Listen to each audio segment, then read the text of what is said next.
Hello my dear people, you're welcome to the channel. So guys, Army Chief General Buratai was exposed badly yesterday. I am telling you, if you missed out of that video or missed out on that video, I'm gonna play for you guys to see.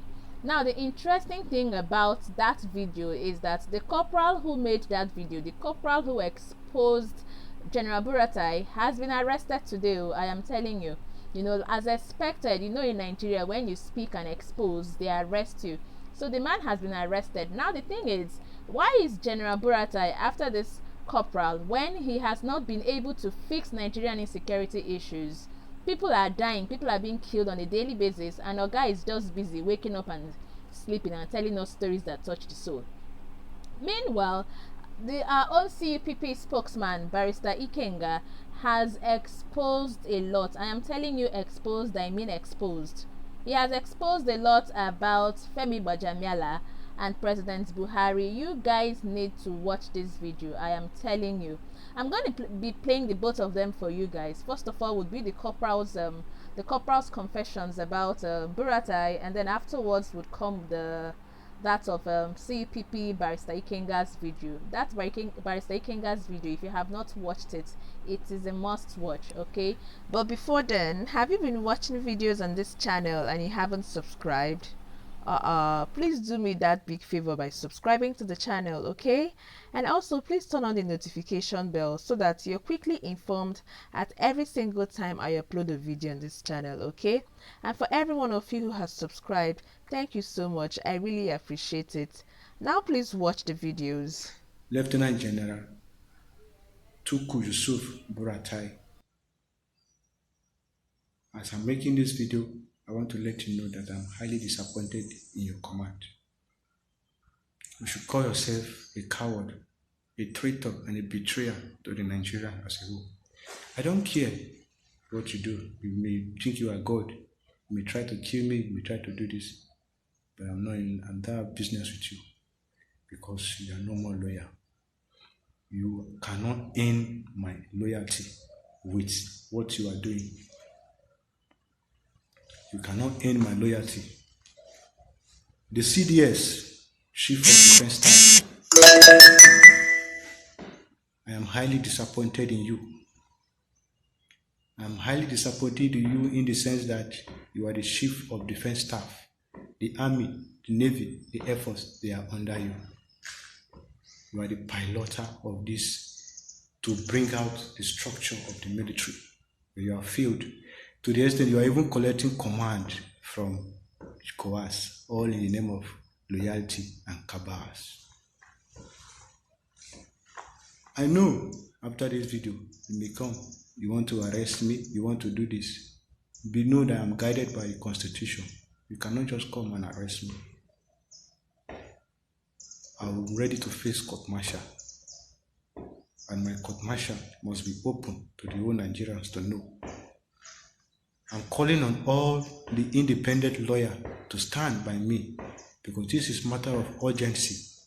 People are dying too much. You should be ashamed of yourself, you that call yourself Chief of Army Staff, Buratai, and the Chief of Air Staff, the Chief of National Security Advisor, NSA, retired General Mungunu. You are supposed to be ashamed of yourself. The Minister of Defense, you're supposed to be ashamed of yourself. Because we are all from the north. It is the north they are suffering now. The north are dying for nothing. I am a middle belt, but I am a Nigerian and I am concerned Nigerian. I understand that I was abducted in front of INEC headquarters, and this was in violation of order of court that said that the police should not arrest me because the basis for my arrest was a Jankara report by the Speaker of the House of Representatives, a report that the court barred the House from setting up the committee that brought it before the floor of the House. So both the report, both the resolution of the House are a bunch of Jankara documents. It's the height of legislative rascality and impunity. But what do you expect when you have a speaker who can have the audacity to engage in dishonest acts and steal the money that doesn't even belong to him, $25,000, and run to Nigeria? the home Nigeria country where criminals are rewarded with a leadership position, and he became speaker.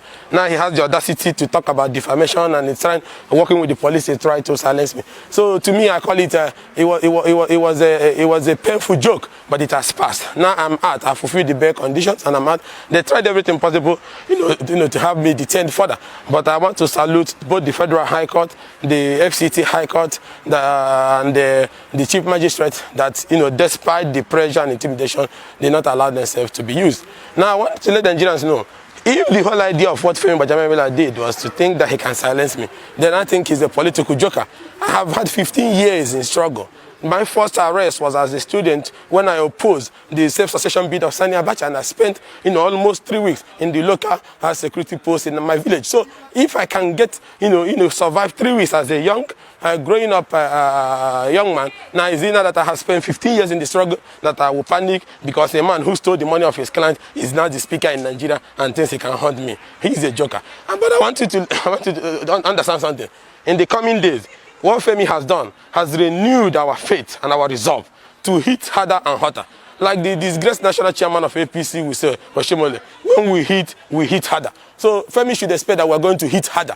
And all the people around who are aiding his impunity should also know that we are going to hit harder on them. Also, the deputy speaker who even sponsored the motion upon which this whole thing started, even though he's working with Femi, we are going to bring a formal report. The first thing we are doing is to complete an ongoing process, which is about the unfitness of Speaker Gbajamiala to be in office.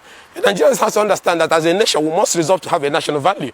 Because if we don't want to discuss the issue of Femi, a man who can go to US, a woman that lost 2 legs and 2 hands, are you getting me? And you are not even the woman's lawyer. You have the temerity to take her $25,000 in a criminal way and run to Nigeria, the home where they protect criminals, and then you get elected and you go to the parliament and you even become speaker. If we accept Femi, that means that is our national standard, that outlaws and criminals across all parts of the country can aspire and then lead us. So on Femi issue is the bridge that Nigerian people must decide that they have come to have a national honor and value. That people like Femi have no place being in parliamentary leadership, but rather have their place and seat waiting for them in Kuje, and that is the right place to be. He's supposed to be in Kuje, where he's trying to send me to. So it's funny, but that's how Nigeria works. The bad people are the ones who chase the good people. But I want to let you know, defamation is not a big issue. So it was a valuable offense. I didn't even understand why they were doing all the gara-gara up and down. Are you getting me? But that having been said, the most important thing is that the issue of his unfitness, which is built around when he failed his INEC from 001, which is under oath. They asked him, have you been convicted for any offense involving dishonesty in the last 10 years as of that first one? He said no. So that is perjury, and that was why we went to the upper area court, why we got a criminal summons. This man that wants me to appear the law, which I have boldly appeared yesterday, was running like a baby.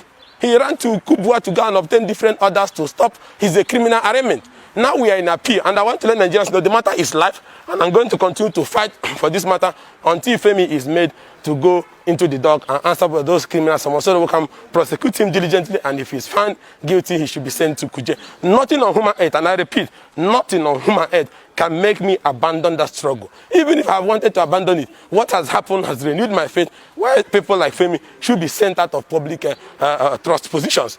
And also it's important to understand that now that I have subjected myself to the supremacy of the law through the court, Femi should be man enough to stop running like a political baby and come and answer the criminal summons I have issued against him in the upper area court.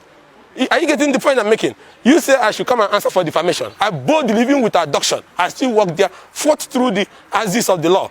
Are you getting me? And I'm fighting to prove my innocence, which I will prove. Now, you have a criminal summons issued in upper area court. You are still running helter-skelter in the last 1 year, like a political baby. Be man enough now that I have subjected myself to face your own allegation, to go and face an allegation that the Supreme Court of Georgia have also affirmed, for which is clear in your INEC from CF001. But that having been said, I don't want to waste my time on an issue.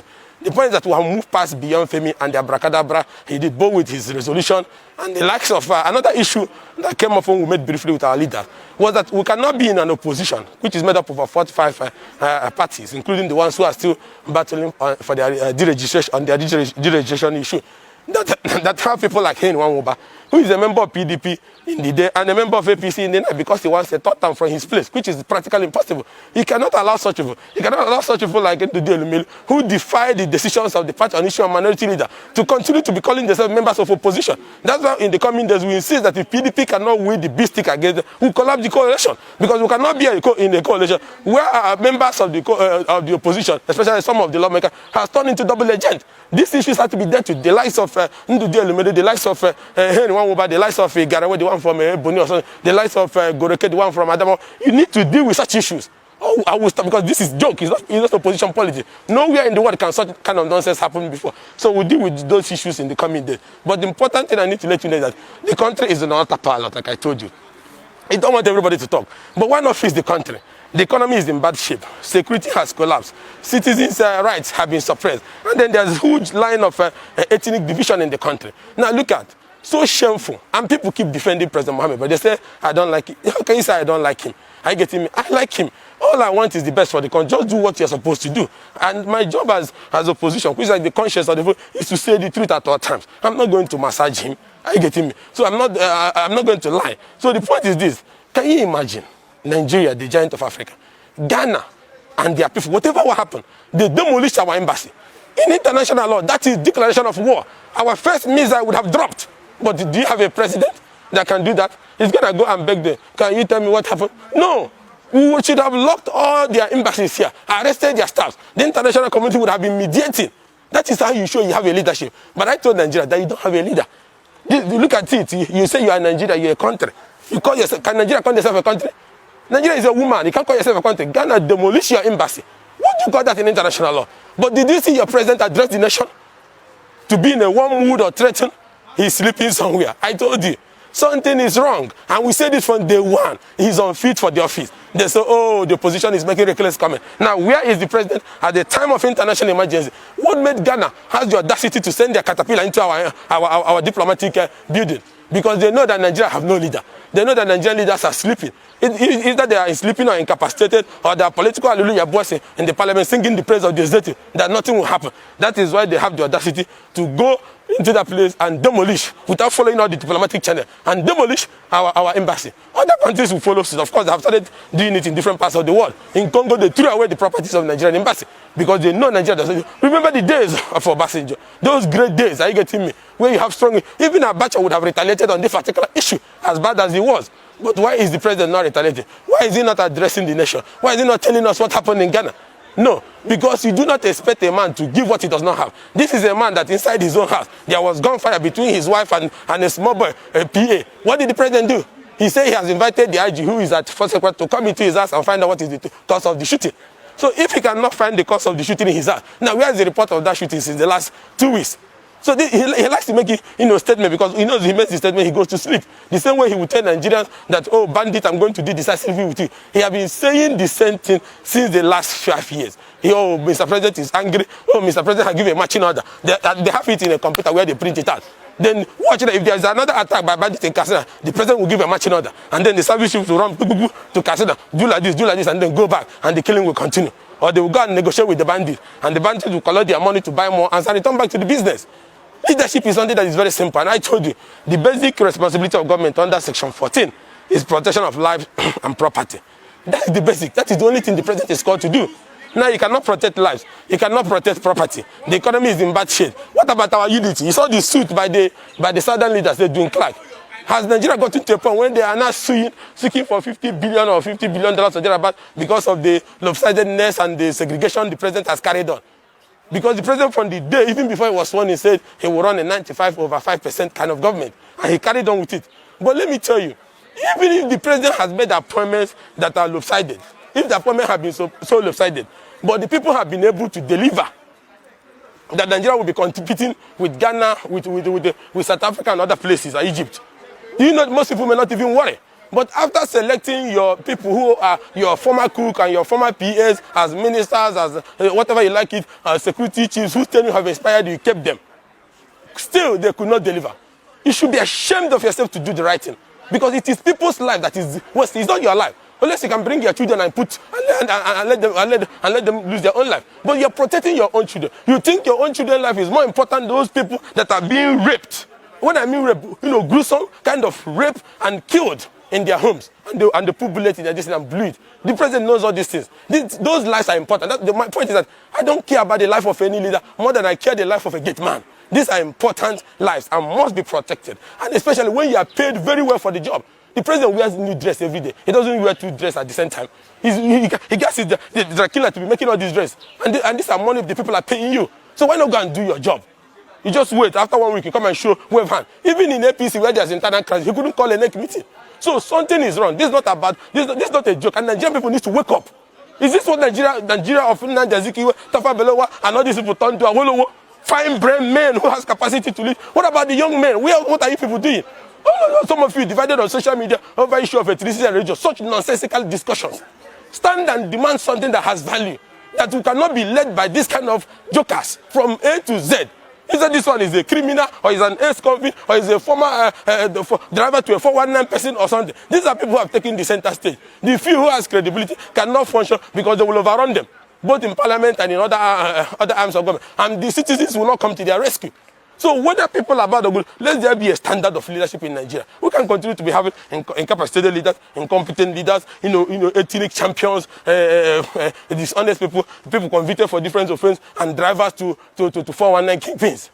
And that is why you see what they're doing with judiciary, abracadabra. They're obtaining court order left, right, and center. Some will even go up to Supreme Court and become governor. These are the kind of joke they have landed us into. Electoral credibility is destroyed. Judicial credibility is destroyed. The rights of people is destroyed.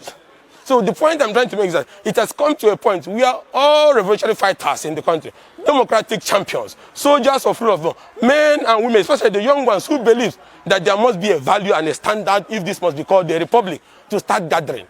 We must make the final push. We must demand, because we are paying this tax. People are paying this tax. These guys, most of them don't have any business. They feed on public resources. They call themselves contractors, inflated contracts. They make money from it. So they don't have any reasonable means of livelihood. They are the ones destroying the resources of this country. They are destroying our future. Today, nobody can travel from Abuja here to Kaduna by road. Nobody can travel up to Zamfara because the bandits will take you. They come in hundreds. They have villages. They collect tax.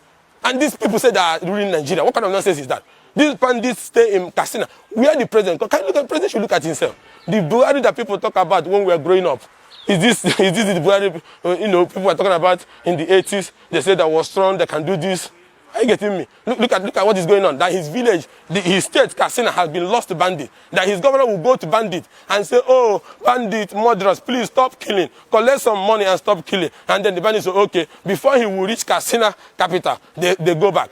But somebody like me will make a comment about a group of lawmakers who wanted to pass a suspicious compulsory vaccination bill. I will be arrested, abducted like a criminal, kept in a cell that have over 40 people, and dropped up in the court. But the bandits and rapists and killers will be killing in Katsina, killing in Zamfara, in Sokoto, in Delta, and so on and so forth. You go and be begging them.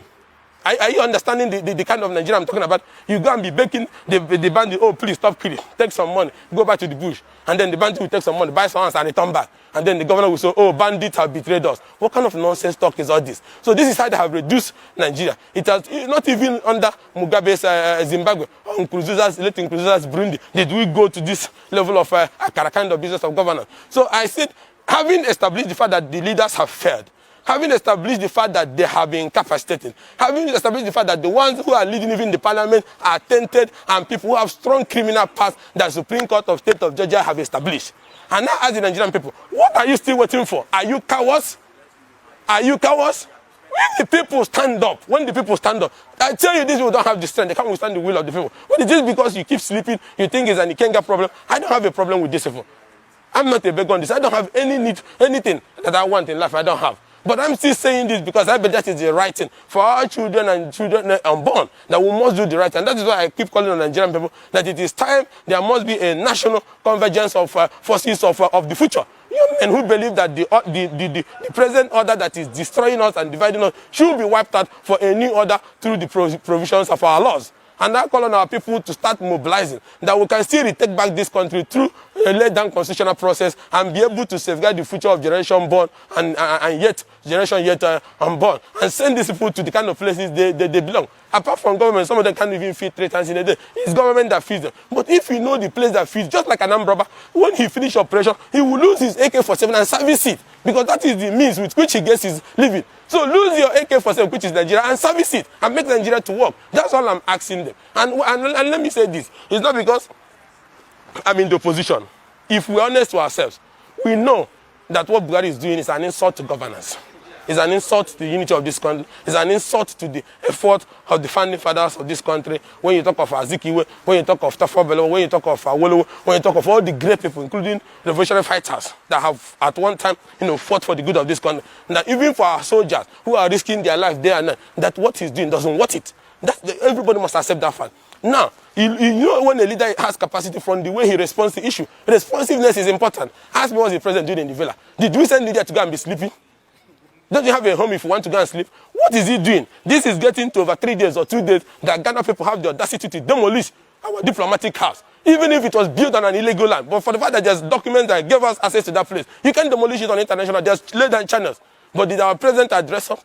Did he do anything? Did he even just do some little gara-gara like the man in North Korea? He'll just test his missile if America is going to Japan, so that they will know that he's still here. Just do something, even if you don't mean it. Threaten something. We need a leader that can, in that case, if there's war tomorrow, the president might be begging. He can't even lead us to war, which is one of his job as a commander-in-chief to protect us. That is why the Cameroon soldiers are repping and killing our people around Bakassi area, because they know they don't have anybody that can judge it. If I'm president, I'm not boasting. If you kill my people in what they call it, in Bakassi Peninsula side of Crossbar, I would have raided that place with my soldiers and take part of Cameroon territory. They will be begging. We'll be going to France and UK to have peace meeting. But I would have wiped out a particular village to send a message loud and clear that the lives of our people is more important than any other people. But it looks like the lives of Nigerians is not important to President Muhammad. But that is why he can go in the villa and be sleeping and be telling Nigerians that he is surprised by the attacks by bandits in Katsina, that he is surprised by the attacks in bandits in Sokoto. If the woman selling Akara is surprised, you, the president, is also surprised. He has been surprised since 5 years. They keep surprising him since 5 years. Are you getting me? He has not been able to achieve anything. This has gone beyond politics. If people, who will call fathers and respect, cannot be able to speak out and tell their children that Buhari cannot be a role model for anybody in modern day governance style, then the country has collapsed, because there's no value. It doesn't worth fighting for. Because to start with, the crop of people who have in the executive and the crop of people who have in the legislature are not supposed to be, especially the leadership, in particular, Gbajamiala. And the consequences of having leaders who attend is that they cannot be effective. That is why he can approve a $22 billion and $5.7 billion borrowing plan in 2 seconds. And that's why he can move to pass first and second reading for a bill to compulsorily vaccinate Nigerians, even when he has not found the vaccine. And when I raise my mouth, he will want to go and concoct a petition with the IG and then dump me and charge me to court. But they have not charged one bandit in Katsina. Rather, they went to go and beg them. They have not charged the Sokoto bandits. They have not charged the bandits operating in Delta side. They have not charged the one raping and killing women on the expressway in the forest in Ogun. So this is how ridiculous. They make this place look like it's what they call it. It's like a forest or something. It's not a republic. A republic must be run on constitutionalism, on responsiveness, and capacity. But the president, where is the president now? Nigeria, where is your president? Wait till 1 week, he will come out and receive somebody. Maybe see the senior president in one corner or see her and shake hands and then go. Is that what presidency is all about? So I don't have much to say on it. I'm disappointed with the country. But I want to assure Nigerians that in our own little way, I will continue the struggle. I will continue, like I keep saying, that even with a gun in my head, because I know that axis of evil has grown in the country. They can't do anything. But even with a gun in my head, even with a 2x2 cell like they put me with the pit toilet inside, I will continue to speak for the Nigerian people, because that is what makes me happy. Because that is what my father taught me is the right thing. If other people's father teaches them that having a speaker that stole his clan's money is the right thing, that is good for them. If telling them that a leader can be a leader, he go and be sleepy, he will not be proactive, that is for them. But for me, my father told me such things are disgusting. And at all times, you must stand up to speak against it.